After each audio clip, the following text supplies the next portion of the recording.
Bonsoir Amilama, est-ce que vous avez remarqué, j'écris jamais mes vidéos. J'ai souvent un sujet en tête avec une ou deux notes, et quand je dis une ou deux notes, c'est littéralement une ou deux notes, c'est-à-dire deux phrases, et je pars comme ça, sur un sujet, à parler un petit peu en mode pilier de barre. Certains apprécient, c'est aussi pour ça que certains m'aiment pas, je veux bien le comprendre, parce que c'est souvent assez décousu et je gagnerais en pertinence à écrire, mais finalement ça a un avantage énorme, c'est-à-dire que cette formule pourrait parfaitement se décliner en stream sans perdre en qualité. Voilà. Je dis ça, je dis rien. C'est le petit teasing comme ça, le petit dropping en début de vidéo. Vous en conclurez ce que vous voudrez. Aujourd'hui, nous allons parler de communication et jeux vidéo. Pourquoi ? Eh bien, parce qu'avec Olbius, on va bientôt vous parler normalement de journalisme et jeux vidéo. Et je me suis dit, c'est quand même vachement lié. Pourquoi ? Eh bien, pour la bonne et simple raison que j'ai l'intime conviction, elle est peut-être fausse, elle est peut-être vraie, à vous d'en conclure ce que vous voulez, que depuis la nuit des temps, quand les gens vont lire des magazines de jeux vidéo, quand les gens vont sur des sites de jeux vidéo, c'est pas pour avoir de la critique, c'est pas pour avoir du journalisme, ça ils en ont rien à foutre, mais pour avoir de l'information sur les jeux qui les intéressent.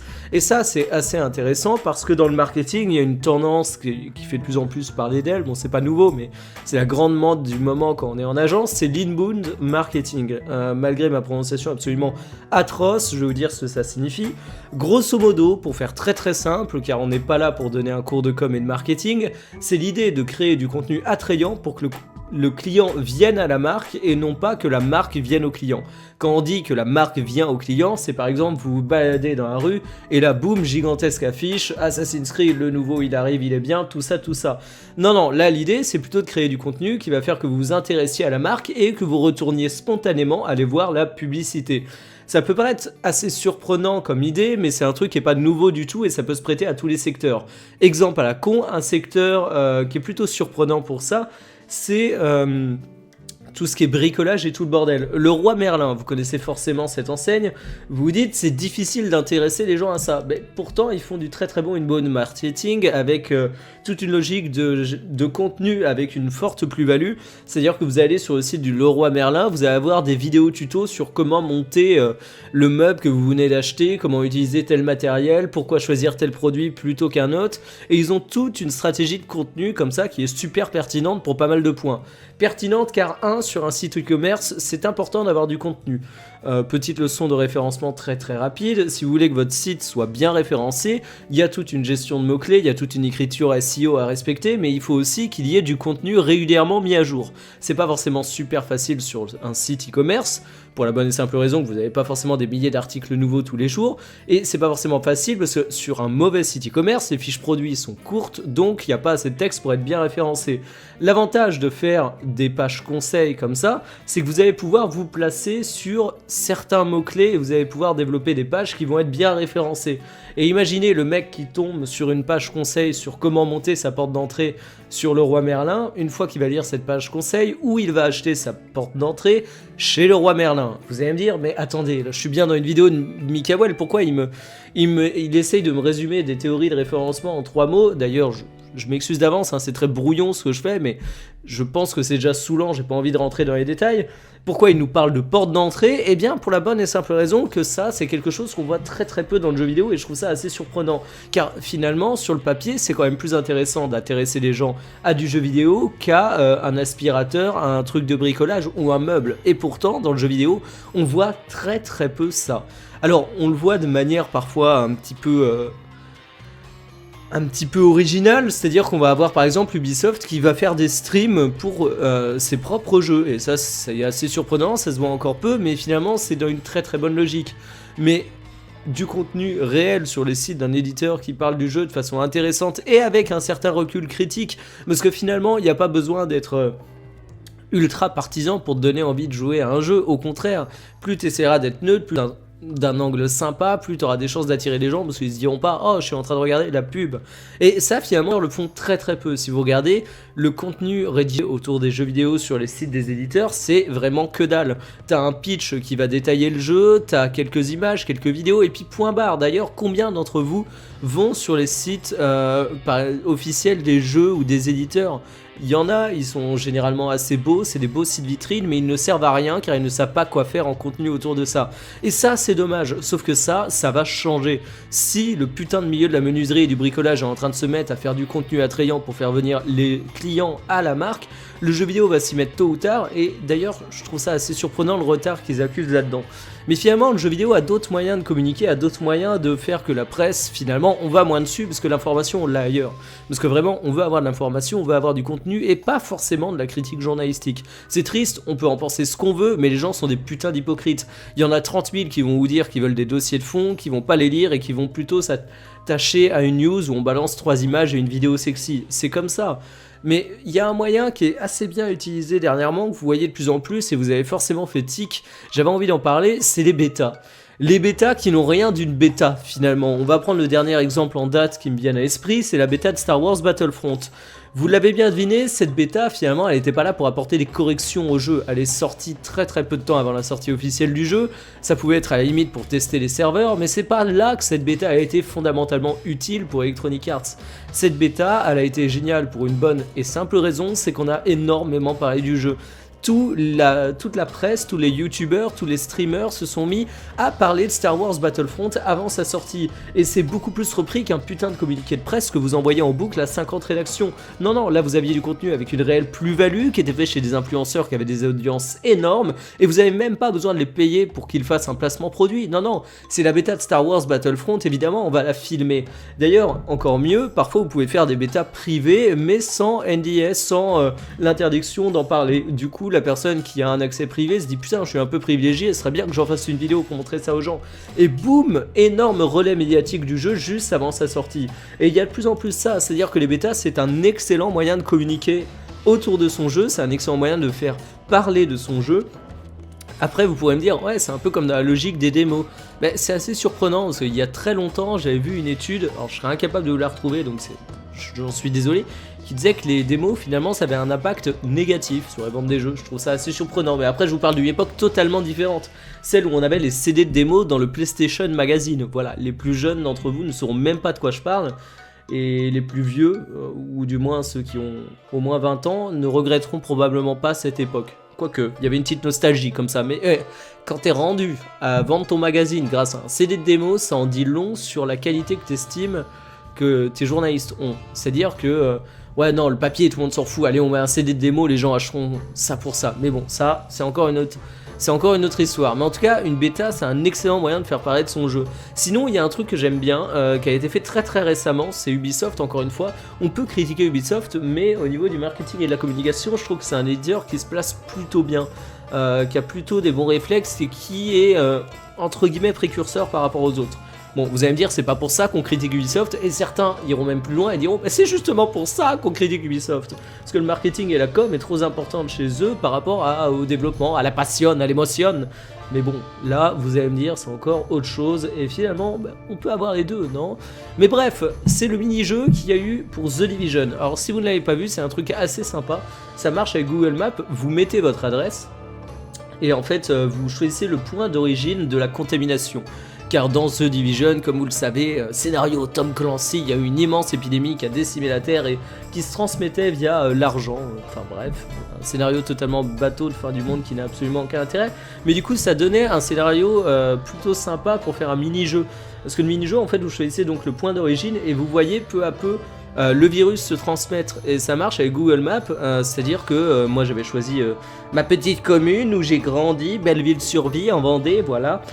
Info personnelle, ouais je t'ai vu, et finalement tu vois que t'es transféré à l'hôpital le plus proche. Alors moi c'était vers Nantes, le gros hôpital de la région, et tu vois peu à peu comment l'épidémie se transmet, et c'est un peu dans une logique de Plague Inc, ce jeu absolument génial. D'ailleurs je vous en ai jamais parlé, un jour il faudra que je vous en fasse une vidéo où vous pouvez observer comme ça avec un espèce de plaisir malsain ouf la contamination, sauf que là vu que ça marche avec Google Maps, vous le voyez d'abord rue par rue, et ça c'est juste super cool. Et j'ai trouvé que c'était un truc génial parce que dans comment j'ai découvert ce mini-jeu, c'est tout simplement avec des gens qui l'ont tweeté sur Twitter, donc logique, et qui ont mis ouais j'ai réussi à détruire le monde en 30 jours, etc.